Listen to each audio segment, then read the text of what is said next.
ये वीडियो उन लोगों के लिए है जिनका जो ब्लॉग है वो गूगल एल्गोरिथम अपडेट में हिट हुआ है और उनका ट्रैफिक एकदम से डाउन हो गया है और अर्निंग भी लो हो गई है। ये वीडियो मैं आप लोगों के लिए बना रही हूँ। जैसे कि मैं एक खुद ब्लॉगर हूँ और मल्टीपल ब्लॉग्स पे काम कर रही हूँ, तो मेरी अपनी खुद की स्ट्रेटेजी होती है ना? बार-बार गूगल एल्गोरिथम के अपडेट आते हैं, बार-बार गूगल का मूड चेंज हो जाता है और हमारी सारी मेहनत बर्बाद हो जाती है। तो इन सब चीज़ों का एक सॉल्यूशन है, वो ध्यान से समझिएगा जो वीडियोज़ में मैं बताने की कोशिश कर रही हूँ और इसे इम्प्लीमेंट करिएगा। क्योंकि अगर आप ऐसे करते हैं, ऐसे काम करेंगे ना तो आप इतना परेशान नहीं होंगे जितना इस टाइम पे बहुत से ब्लॉगर हो रहे हैं। और बहुत सारे ब्लॉगर आज भी बहुत आराम से अर्निंग कर रहे हैं, उनको कुछ भी हिट नहीं हुआ, उनको कोई भी प्रॉब्लम नहीं हुई, उनकी अर्निंग में कोई भी इफ़ेक्ट नहीं आया। ब्लॉग रैंकिंग में इफ़ेक्ट आता है लेकिन उनकी अर्निंग में इफ़ेक्ट नहीं आता है। तो ये चीज़ें मैं आप लोगों के साथ शेयर कर रही हूँ और मैं खुद अपने ब्लॉग पे इस तरीके से काम करती हूँ। देखिए, अगर आपके पास 1 या 2 ब्लॉग है जो गूगल में रैंक हुआ था और सिर्फ़ उससे अर्निंग कर रहे हो और सिर्फ़ उस पे बेस्ड हो ना तो डेफ़िनेटली आप परेशान हो, है ना? लेकिन अगर आप मल्टीपल चीज़ों पे काम कर रहे हो, तो आप परेशान नहीं होंगे क्योंकि आप मैनेज कर लोगे, है ना? अगर आप रिस्पॉन्सिबल पोज़ीशन पे हो, जहाँ पर आपको अर्निंग करना बहुत ज़रूरी है, तो आप परेशान नहीं होंगे। वो चीज़ें मैं कुछ आपको बताने वाली हूँ, तो वो आप ध्यान से सुनिए। तो ध्यान से समझिएगा, गूगल खुद एक कंपनी है जिसे अपनी कंपनी के लिए प्रॉफिट जनरेट करना है और गूगल के जो कस्टमर्स हैं वो हैं यूज़र। अगर आप अपने यूज़र को बेस्ट एक्सपीरियंस देते हैं ना तो आपका ब्लॉग रन होगा। अब कैसे होगा मैं आपको बताती हूँ। गूगल के जितने भी एल्गोरिथम अपडेट आते हैं उन सब का एक ही इंटेंट होता है, उनके यूज़र को best to best result provide करना, बेस्ट एक्सपीरियंस देना और बेस्ट वैल्यू देना। मतलब अगर आपको गूगल में रैंक होना है तो आपको अपने यूज़र का एक्सपीरियंस बेस्ट बनाना होगा। अब जो स्ट्रेटेजी मैं आप लोगों के साथ शेयर करने वाली हूँ उसे आप ध्यान से समझिएगा कि आपको करना क्या है। आप अब नए ब्लॉग बनाएं या जो भी ब्लॉग बनाएं, इस बात को आप हमेशा याद रखें कि आपको जो भी आर्टिकल लेना है सबसे पहले तो आपको सिंगल निश पे फोकस करना है ना? क्योंकि कोई भी इंसान ना मल्टीपल निश में मास्टर नहीं हो सकता। गूगल इस बात को बहुत अच्छे से समझता है।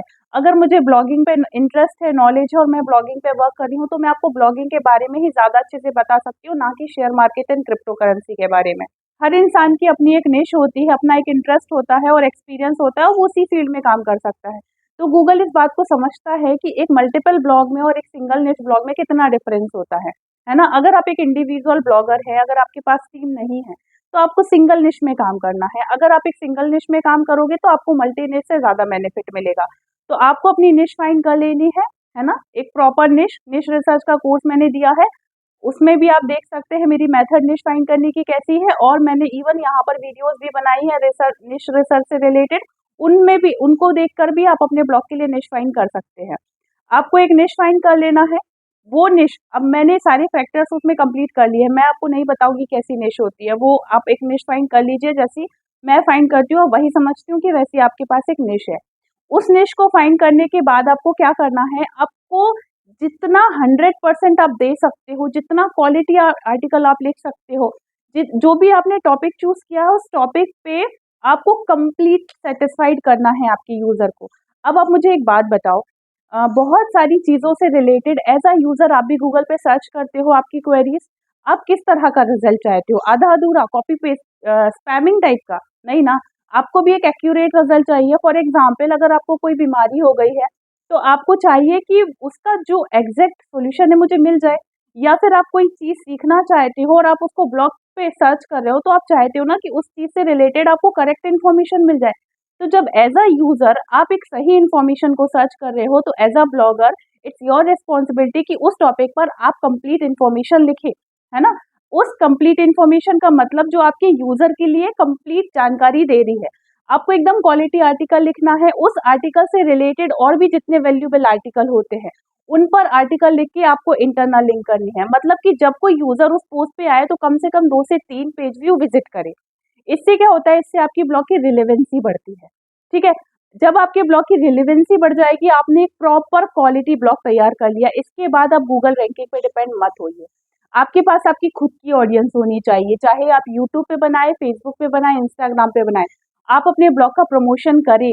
ब्लॉग को प्रमोशन करके जब एक बार यूजर आपके ब्लॉग पे आएंगे ना, तब जब जैसे यूजर आपके ब्लॉग पे आया और इंगेज हो गया, ये कंटिन्यू प्रोसेस अगर आपने कर लिया, मतलब यूजर आपके ब्लॉग पे आ रहा है, इंगेज हो रहा है, जिस लैंडिंग पेज पे आ रहा है वहां से आप और भी आर्टिकल पे विजिट कर रहा है, कुछ टाइम अगर आपने ये चीज़ गूगल को शो कर दी, डेफ़िनेटली एंड 110% आपका जो ब्लॉग है वो गूगल में रैंक हो जाएगा।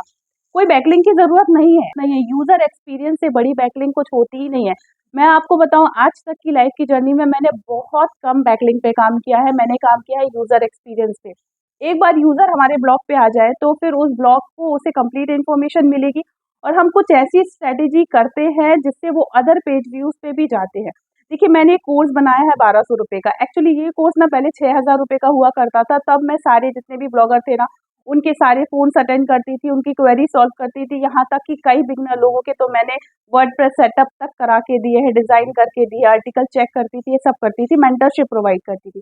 अभी मैंने मेंटरशिप बंद कर दी है क्योंकि मैं खुद बहुत ज़्यादा सीरियस हो गई हूँ ब्लॉग्स पे। इवन मैं यूट्यूब की वीडियो भी ऐसे सिंपल कंटेंट में बना रही हूँ, है ना? तो मैं अपने ब्लॉग पे बहुत ज़्यादा सीरियसली वर्क कर रही हूँ, वो सारी चीज़ें मैं आपको यूट्यूब के थ्रू बता रही हूँ।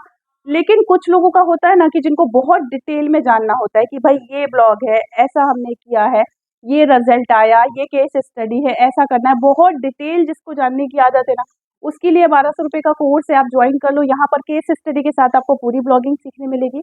बाकी देखिए, कुछ लोग हैं जिनके पास ना डोमेन खरीदने के लिए भी पैसे नहीं है। तो उनके लिए ये यूट्यूब चैनल है, यहाँ पे मैं सब कुछ बता रही हूँ, यहाँ से देख के भी आप सीख सकते हो। लेकिन जिनके पास है एक्सेस, तो ₹1200 बड़ी अमाउंट नहीं होती है, वो भी जॉइन कर सकते हैं, वहाँ केस स्टडी के साथ डिटेल में सीखने मिल जाएगा। लेकिन मैं मेंटरशिप फिलहाल प्रोवाइड नहीं कर पा रही हूँ क्योंकि मेरे पास अब इतना टाइम है ही नहीं। मैं आपको देखिए, मैं झूठ बोलना बिल्कुल भी पसंद नहीं करती, मैं एकदम सच बोलना चाहूँगी और मैं सच ही बोल रही हूँ कि मेरे पास टाइम नहीं है, मैं मेंटरशिप प्रोवाइड अब नहीं कर पाऊँगी। मैं ऐसे फ़ोन अटेंड करके, मैसेज पे रिप्लाई करके इतना टाइम नहीं है क्योंकि मैं मल्टीपल ब्लॉग पे काम कर रही हूँ। यूट्यूब की वीडियोज़ भी मुझे प्रोफ़ेशनल तरीके से बनाने का टाइम नहीं है क्योंकि मेरी जो मेन सोर्स ऑफ अर्निंग है वो ब्लॉगिंग ही है।